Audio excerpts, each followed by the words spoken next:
Salut, moi c'est Sébastien, je suis chef d'atelier. Là, on va faire une démonstration pour un entretien pour les vacances. C'est parti.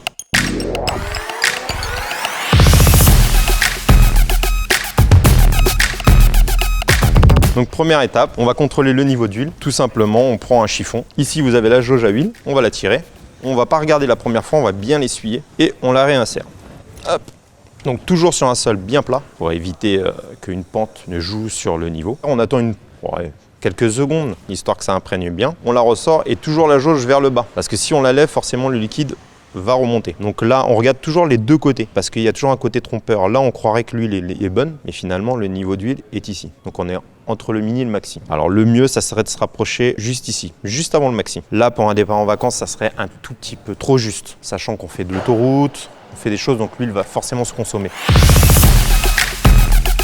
On le contrôle toujours à froid, jamais à chaud. Il y a une pression qui se crée et là, c'est vraiment dangereux. On n'ouvre jamais un bocal de voiture chaude. Le problème, c'est si je l'ouvre, à ce moment-là, la pression va vouloir s'échapper. Le refroidissement, qui est à température de 110 degrés, va venir sur vous. Et là, vous en avez partout, vous êtes brûlé. Donc, on regarde à froid, bocal ouvert. On prend une petite lampe et on va venir l'insérer juste au-dessus, ce qui va nous permettre de vérifier. Là, on voit bien le niveau maximum de refroidissement, le niveau minimum de refroidissement. Une fois que la lampe est dessus, on vient bouger le bocal et on voit que là, il est vraiment entre les deux. Donc, il en manque un tout petit peu pour être au maximum. Donc, toujours respecter, ne pas trop dépasser. Si les niveaux, il nous en manque toujours un tout petit peu, c'est normal. C'est une consommation, on va dire, normale. Si la veille, je suis au bon niveau, dans 2 jours, je suis au minimum, il y a un problème. Il y a forcément une fuite qui se trouvera quelque part.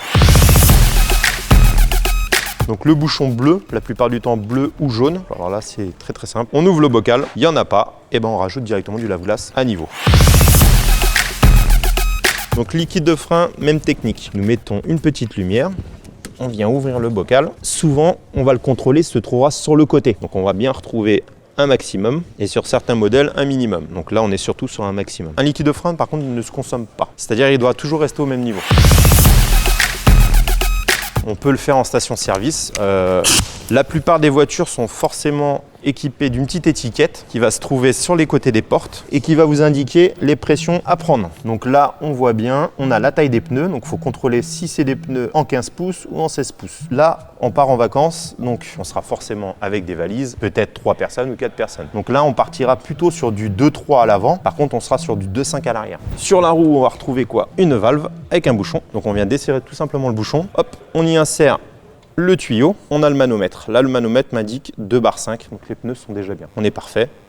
On débranche. Et on va venir contrôler le pneu. Le pneu, déjà, on voit qu'il est plutôt ancien parce qu'on voit des petites vieillesses. Donc ça, c'est un pneu qui ne doit pas être souvent bien gonflé. Donc on voit bien ici que le pneu était sous-gonflé. Donc on voit ici une petite usure. C'est pas très grave. On ne touche pas aux organes de sécurité. On est plutôt bien. Là, on vient contrôler justement après les petits témoins qui se trouvent au milieu des pneus. Donc là, on voit bien que le témoin est pas loin du bord. Ça veut dire qu'on est déjà sur un pneu qui a déjà fait des kilomètres.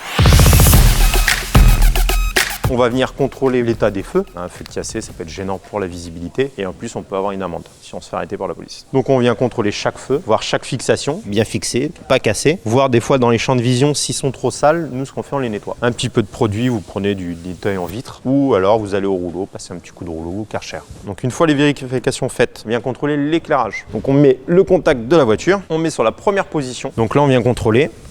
Hop, c'est allumé. Hop, on passe sur les fameux codes, les feux de route. Donc cela, on vient regarder, hop, l'éclairage est parfait. Alors là, vous allez en avoir une et la deuxième, c'est pour les pleins phares. Hop, appuyez, on voit bien que les deux fonctionnent. Les feux de détresse, on va contrôler donc les clignotants en premier. Donc on vient vérifier qu'ils clignotent bien et que la couleur est bien orange. Des fois, vous pouvez avoir des qui part un peu blanc, c'est les ampoules à remplacer. C'est la peinture qui est autour de l'ampoule qui a cuit. On vient contrôler les latérales, ça dépend des voitures, vous les avez soit dans les ailes, soit dans les rétros. Et on vient contrôler ceux de l'arrière. Pour savoir si des fois un clignotant ne fonctionne pas, quand vous allez mettre le clignotant, au lieu de clignoter par à coup, il va clignoter très vite. Pourquoi? Parce qu'il manquera forcément une ampoule, le jus qui va pas aux ampoules ira aux autres ampoules, donc elles vont se mettre à clignoter très vite.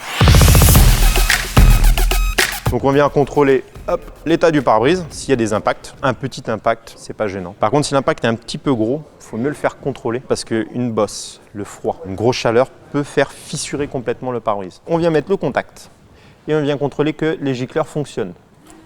On appuie sur le commodo, hop, une fois, 2 fois. Donc là, on voit bien que ça sort bien. Par contre, on voit que les balais laissent énormément de traces. Donc là, niveau visibilité, on n'est vraiment pas bonne. Je viens prendre un chiffon, je viens prendre le balai juste au niveau du lécheur de vitre et je lui passe un bon coup de chiffon. Et là, on va voir que là, c'est sale. Qui dit sale dit trace. Donc une fois que j'ai nettoyé le balai, je viens recontrôler encore une fois et je viens voir si ça s'est amélioré. Donc là, on voit que ça s'est pas forcément bien amélioré. Donc on regarde bien quand même que le pare-brise soit pas gras. Là, il n'y était pas. Donc ça voudra dire qu'il faudra penser à faire les balais.